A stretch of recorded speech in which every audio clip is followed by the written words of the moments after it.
Alam ko na kung ano yung tinatago nila. Yung lalaki dyan sa video, asawa yan ni Aling Nora. Tatay ni Gerald. Bakit kailangan isekreto? Tada! Gerald! Si Robert na dyan! Ho! Napadaan mo kayo? Wala ba kayong katulong? Parang meron yata akong nakitang kasama niyo nagbubuhat. Sir Robert, yung tito ko yung nakita nyo kanina. Kaya pala nangangarap ka makapunta ng Amerika kasi gusto mong balikan yung buhay mo noon. Pero hindi ba dapat marunong ka magpasalamat sa kung anong meron ka ngayon? Are you saying maging masaya na ako sa pagiging poor? No way! Iniiwas mo ba si Daddy sa akin? Bakit ka naman gagawin yan? Hindi pwedeng magkausap si Gina at si Robert hanggat hindi nangyayari yung pasabog ko sa court. Bakit nila naisipang pumunta dito? Ikaw ba nagpapunta dito? Hindi. Ano nito, ha? Dad. Ba't nandito to? Dad. Sino nagpapunta sa'yo dito? Dad. Gina! Wait lang. Anong ginagawa mo rito? Sino ang nagpapunta sa'yo rito?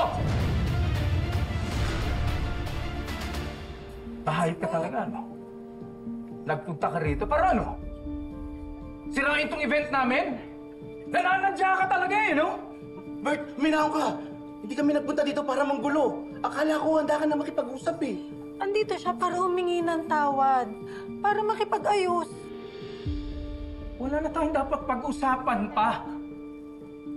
Ayoko nang marinig yung pagbubula nito. Papalusot ka na naman! Eh kung ayaw mo makipag-ayos, bakit mo kami pinapunta dito? Bakit mo kami pinadala ng imbitasyon? Ito.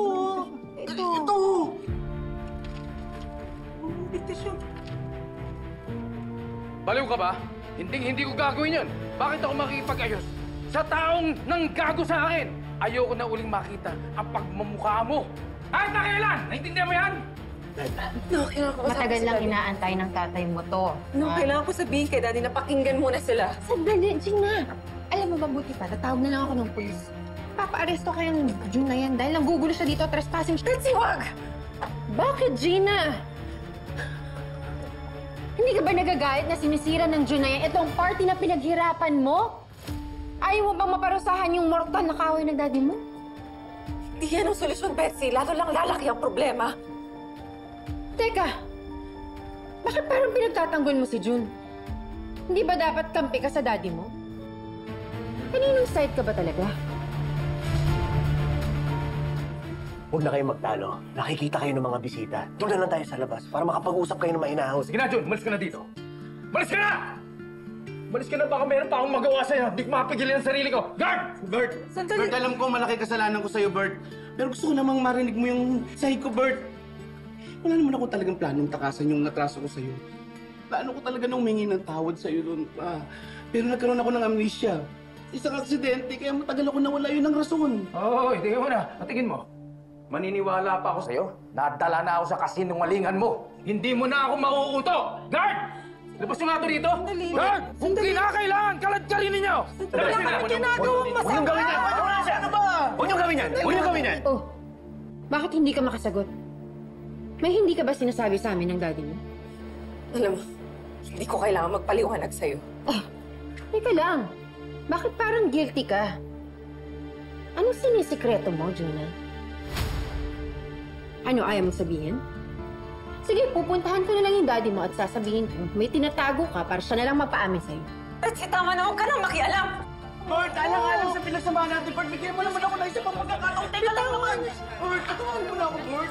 Mukhang hawakan. Mukhang hawakan, sabi! Mukhang hawakan! Diyos ko! Bert, tama na! Parang hawakan Tama mo, na! Bert. Sandali. Patawarin mo na ako, Bert. Dad, huwag mo siya saktan. Maawa ka sa kanya. Mahawa? Mahawa sa kanya? Bakit? Siya ba naawa sa akin? Naawa ba siya sa amin ni Minda? Dahil sa'yo, napilitan kami ni Minda na magkandakuba sa abroad para lang makabangon ulit. Tinis namin na hindi makasama si Gina habang lumalaki siya. Nakawatak-watak kami dahil sa'yo. Ilang taong kami dapat nagsasama pero hindi. Ikaw ang dahilan kung bakit nasira ang pamilya namin. Alam mo, kulang pa yung sapak na pinagigay ko sa'yo dahil sa ginawa mo sa pamilya namin. Sorry, Bert. Sorry talaga, Bert. Sorry. Tama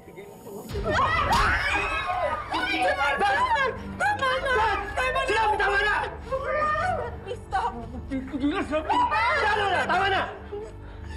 Malis ka na rito. Malis ka na. Dad, sorry. Magalit ka na sa akin. Pero hindi ko hayang patuloy mo saktan tatay ko! Ano? Pakiulit nga sinabi mo, nasabi mo? Tatay mo? Itong gagong to? Yung hype na yan, tatay mo? Sabi mo sa akin! Ano yung sinabi mo? Tatay mo to? Yes, Dad! Tatay ko siya! Tatay mo to? Paano mo nagawa sa akin to, Gerald? Kunyari ka pa, tinutulungan mo kong hanapin si June. Yung pala, related kayo. Tatay mo to?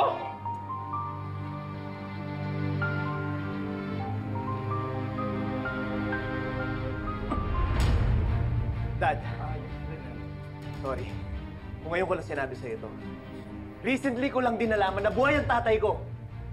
At nung nalaman ko na siya yung mortal mong kaaway, natakot ako sa magiging reaction mo, kagaya niyan! Kaya pala pinapunta mo siya. Eksakto ang timing, di ba? Para ma-off guard ako.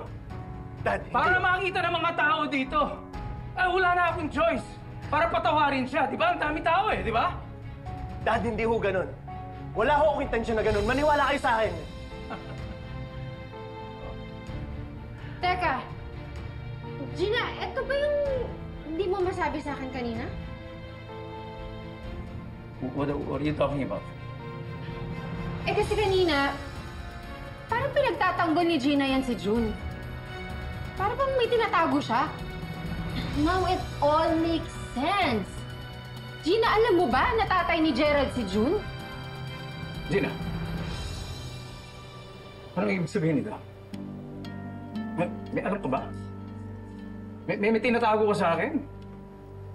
Ano, niloloko ninyo ako? Taguan ninyo ako? Ano yan? Dad, you have to let me explain. Explain what? Sige, go ahead. Ano, nagsisinungaling ka rin? Ha? Pinagkakaisa niyo ako lahat? Dad, balak naman talaga namin sabihin sa'yo But every time we attempted it, nagkakataon na wala ka. Ang dali mo makalimot, Gina! Dahil sa lalaking yan, nawalan tayo ng maraming taon na magkasama tayo. At dahil sa lalaking yan, mas matagal pa sigurong kasama mo ang mami mo. Kung hindi dahil sa gagong yan. Pagkatapos yun, kakampihan mo pa. Ang tagal na nun. Maayos na ang buhay natin. Nakikita mo naman nagsisisi si Tay Marcel sa ginawa niya. Okay na. Kaya please, bigyan niyo po siya ng pagkakataon. Okay na, wag mo na pipilitin! Hindi ko alam kung anong napakaisa yan ang tao yan. At kinakampihan mo pa siya. Pinagtatanggol mo pa. Ngayon kung meron ka pang konting respeto sa akin, please, paalisin mo na yung lalaking yan. Dahil hindi ko mapapatawad yan. Dad, Gina, huwag muna ngayon. Nakita mo naman galit ng daddy mo, di ba? Gusto mong atakihin siya sa puso? Sinira niyo yung party. Grabe kayo.